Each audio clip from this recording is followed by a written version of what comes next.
कुटुंब हे एवढंसं नाही तर विस्तारित कुटुंब खूप मोठं आहे. विश्वचे माझे घर. हे विश्वची माझे घर. बरोबर. किती छान. थोडंसं तुमच्या बालपणाविषयी सांगा. जन्म भुसावळला झाला खानदेशात आणि त्याच्यानंतर मी नाशिकला राहिलेली आहे. नाशिक. माझं माहेर नाशिकचं. नाशिकला. घरी कोण कोण होतं तेव्हा? घरी त्यावेळेला आई वडील भाऊ आजोबा आणि एक आत्या. आई बाबा काय करायचे? खरं सांगायचं तर दोघंही स्वातंत्र्य सैनिक होते. माझी आई विनोबांच्या आश्रमात वाढलेली मोठी झाली आणि दोघंही या स्वातंत्र्य संग्रामात त्यांनी उडी घेतली आणि देशकार्यासाठी स्वतःला वाहून घेतलं. त्याच्यानंतर 1938 साली माझ्या वडिलांनी वर्तमानपत्र चालू केलं गावकरी म्हणून. मग त्यावेळेला ते मालेगावला होते आणि नंतर मग आम्ही सगळेजण नाशिकला शिफ्ट झालो. नाशिकमध्ये मग इंटर सायन्सपर्यंतचं शिक्षण झालं. पुढचं शिक्षण पुण्याला BJ मेडिकल कॉलेजमध्ये झालं. बरं. एक थोडी विचारांची तुम्ही बोलत होता ना तेव्हा आजोबा म्हणत होते मला कधी बोलायला देणार. त्यांना विचारतो तुमचं बालपण कुठलं? मी लोणावळ्यात. Lonavala. Born and brought up in Lonavala. अरे वा. मग पहिल्यापासून तुम्ही लोणावळा? हो. आमचं मूळ गाव भाजप लेणीवाला. बरं. आणि घरी किती जण होता तुम्ही लहानपणी? लहानपणी आता कसं सांगू तुम्हाला लाज वाटते. आम्ही 16-17 भावंड होतो. भावंड? त्यातले फक्त 8च उरले. त्यातले सुद्धा आणखी 2 गेले. आता 4 जण आहेत. हो हो. तर माझे वडील डॉक्टर होते लोणावळ्यातले. जवळजवळ पहिलेच डॉक्टर म्हणायला हरकत नाही. त्यांच्या वेळेला आज 1-2 होते डॉक्टरचे. नाही असं नाही. शाळा कुठली तुमची? माझी मूळ शाळा म्युन्सिपल मुलांची मराठी शाळा क्रमांक 1. हां. त्याच्यानंतर गुरुकुलमध्ये गेले.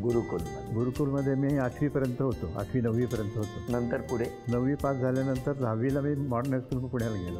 बरं. पण मला विचारायचं आहे लहानपणी तुम्ही शाळेत असताना आत्ता जसे शांत आहात तसेच होता का? मी नेहमीच शांत.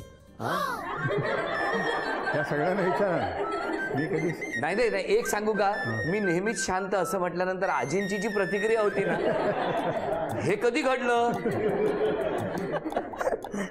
तुमच्या एक लक्षात आलं असेल आमच्या स्टाफने सुद्धा मला हसून साथ दिलेली आहे. हे मला लगेच लक्षात आलं. आणि हे बोलेपर्यंत टाचणी पडली तरी आवाज येईल एवढी शांतता होती.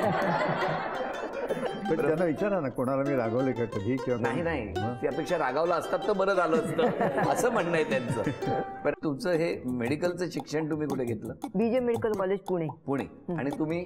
तिथं मागे सुई मागे दोरा. त्यावेळेला सुई दोरा नव्हतं काही. त्यावेळेला नव्हतं. नंतर झालं. नाही पण नंतर आयुष्यभर सुई आली ना.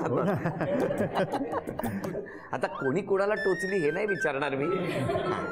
एकाच बॅचला होते की मागे पुढे? एकाच बॅचला. हो हो. नाही पण एका वर्गात होतो. पण बॅचेस आमच्या 4 असायच्या. त्यात थोडा फरक होता. ABCD प्रमाणे लावलेला बॅच होता. हे P म्हणजे जरा पुढे असायचे. मी S म्हणजे अगदी मागे. माझं माहेरचं आडनाव पोतनीस आहे. पोतनीस. दादासाहेब पोतनीस तुम्हाला माहिती असते. त्यांची मुलगी. बरं बरं. एकुलती एक. हां. तर आम्ही बॅचमेटच होतो. होते ना. आणि सांगायला आणखीन मला आनंद आणि अभिमान वाटतो की हा आमचा व्याही पण आमचा बॅचमेट आहे. अरे वा. नमस्कार. मग निरोप देण्याचं काम तुमच्याकडे होतं का? आपलं विचारलं बाकी काही नाही. मनात आलं.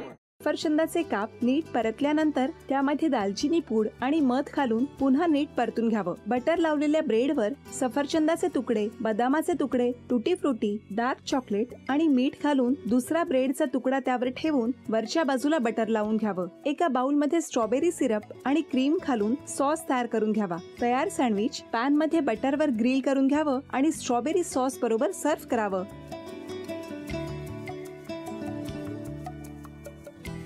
हे जेव्हा बोलत होते तेव्हा मी बघत होतो की या दोघांनी स्वतःचा संसार उभा केलाच पण स्वतःच्या संसाराबरोबर अनेकांच्या आयुष्यात आनंद निर्माण केला. तो आनंद महत्त्वाचा. हसत राहा, आनंदी राहा असं म्हणत शुभेच्छा देऊया. आणि ही झी मराठीकडून भेटवस्तू डेव्हिड तुमच्यासाठी. अभिनंदन. आणि वहिनींना तथास्तू पुणे यांच्याकडून ही पैठणी. अभिनंदन.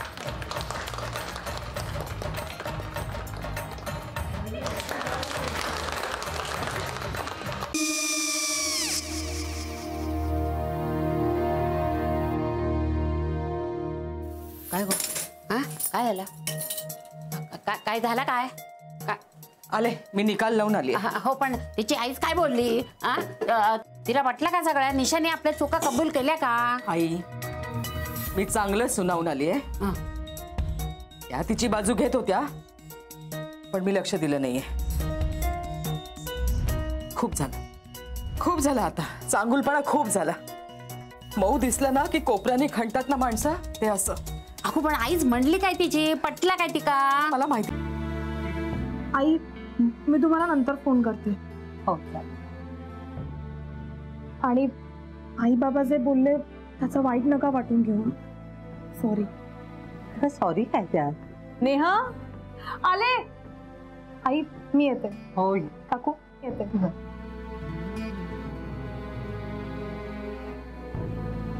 सावकाश जाग. हो हो. मग काय काकू, कधी उडवता लग्नाचा बार? बघूया.